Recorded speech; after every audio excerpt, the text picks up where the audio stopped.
In this brief video, we're going to focus on discussing the product lifecycle. Now, the product lifecycle is essentially a series of stages that products, much like humans, go through from growth to maturity and until eventual demise, of course. And we know that products, of course, cannot last forever.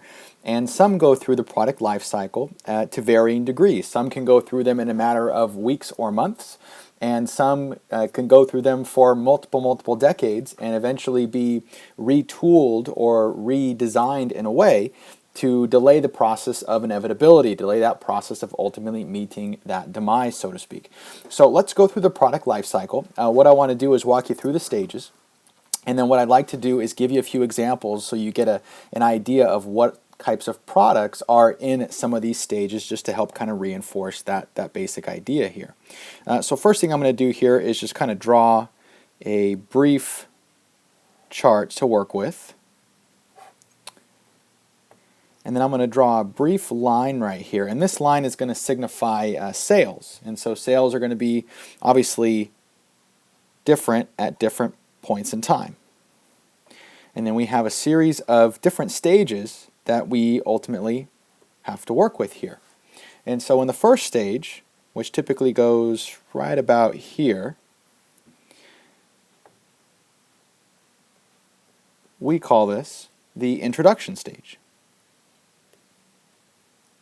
And so this is the first stage that products go through essentially when they reach the marketplace. And so you might ask, well, what are some characteristics of the introduction stage? In the introduction stage, remember, there's not a great deal of awareness about the product. The product has just come out. It's just been released to market. So the focus here is on raising awareness, on describing the different features and benefits. Advertising expenditures during this stage are very heavy because, once again, you're trying to raise awareness about your particular product. So you have very extensive promotional costs, very significant developmental costs as well. And so at this stage, typically you don't earn really any profit. You're usually operating at a loss because you're spending so much money simply so people know about you, and you're generally not doing very much in sales. That you're obviously operating at a deficit. So the goal, of course, we do want to get out of the introduction stage. No company can afford to be in this stage for a very long period of time, simply because of the resources that it actually takes to ultimately get out of this particular stage here. So some examples of products that are in the introduction stage, at least at the time of this particular recording, include things like 3D televisions, which most of us at least are somewhat aware of that technology now, so it's been around for a little while, but it really hasn't been widely adopted as of yet, right? We've seen commercials and different things for them, but you haven't seen just the huge adoption rates that would be necessary to take that particular product into the growth stage, which is the second stage. The next thing that we look at, or next example of products in the introduction stage, are electric vehicles. We've seen the push towards being more socially responsible and more environmentally conscious, if you will. And so part of that is developing technologies related to reducing harmful emissions caused by most automobiles.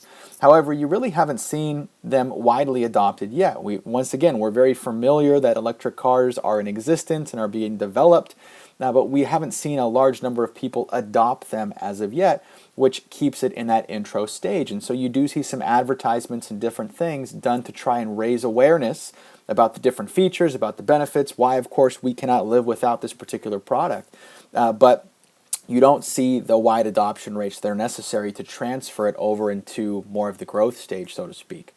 And so usually in this intro stage, you see a very high failure rate simply because of the financial resources required to move products in this particular arena. So you usually see very high failure rate, but you also see little competition.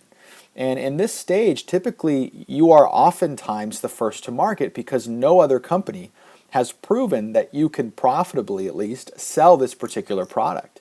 And so in this particular area, it might serve as an advantage because you don't deal with a very saturated market, much as you would companies that are occupying different stages of the life cycle.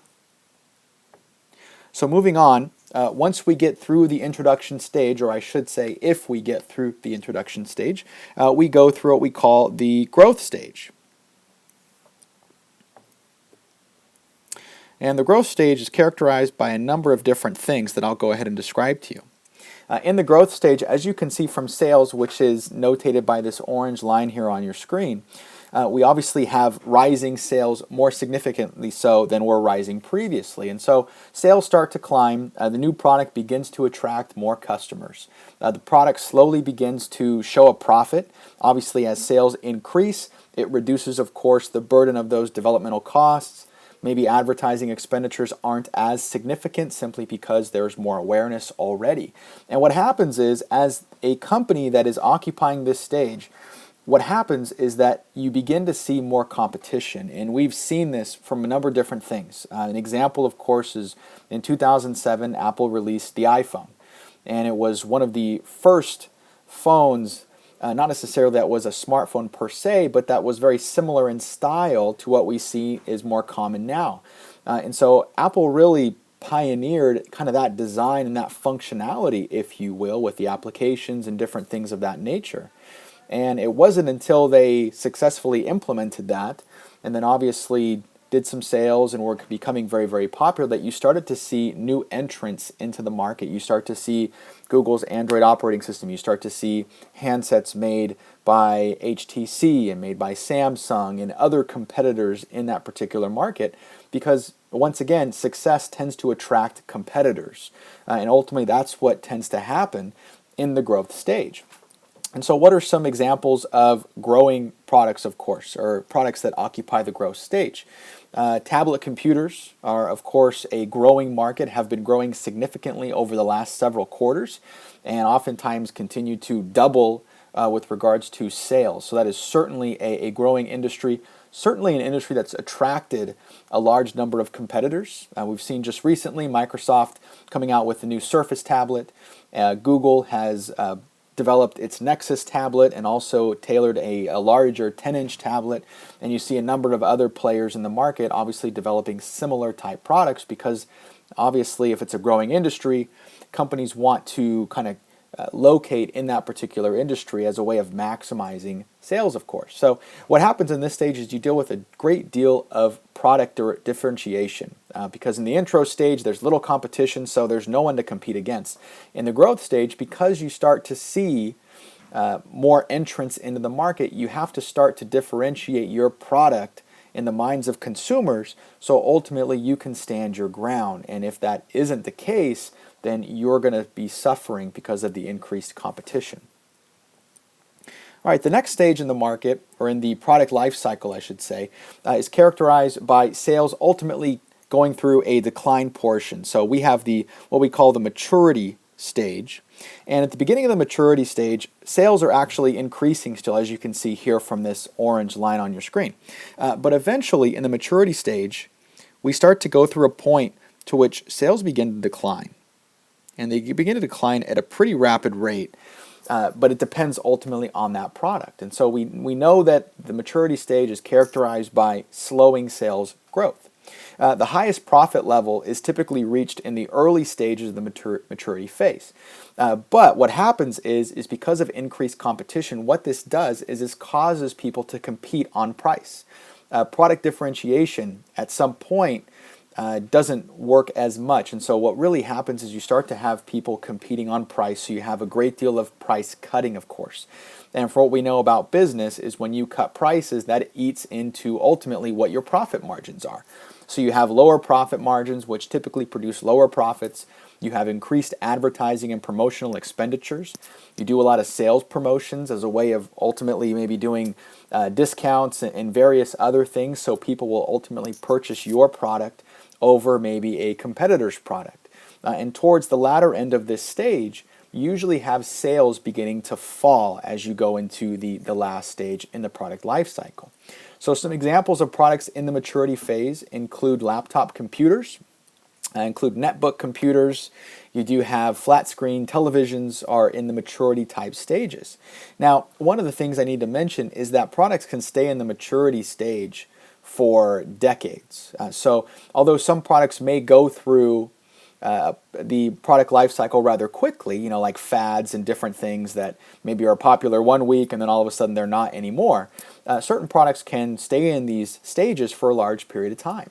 So you look at, just for example, washers and dryers have been around for a number of different years. They're certainly not a growing industry, but it is a more mature type industry, and they've managed to keep those products in that industry through redesign, through retooling them, through adding interactive interfaces and all different types of features that obviously still make the product necessary. It's not growing, but they prevent it from going into this last stage here.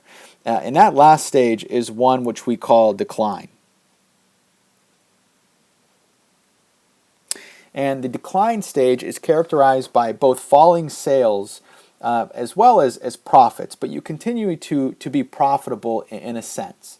What tends to happen here in the declining stage is that a lot of companies withdraw a lot of the support that they had for their products and services in the maturity and the growth stage. Because in the declining stage, you typically have a lot of people exiting the market already because they realize that, well, you know what, this isn't going to be pursued for a long period of time. It's a saturated market, and the product itself isn't something that people are looking for. And so they try to kind of migrate to some of the more popular industries and popular products in different stages, of course.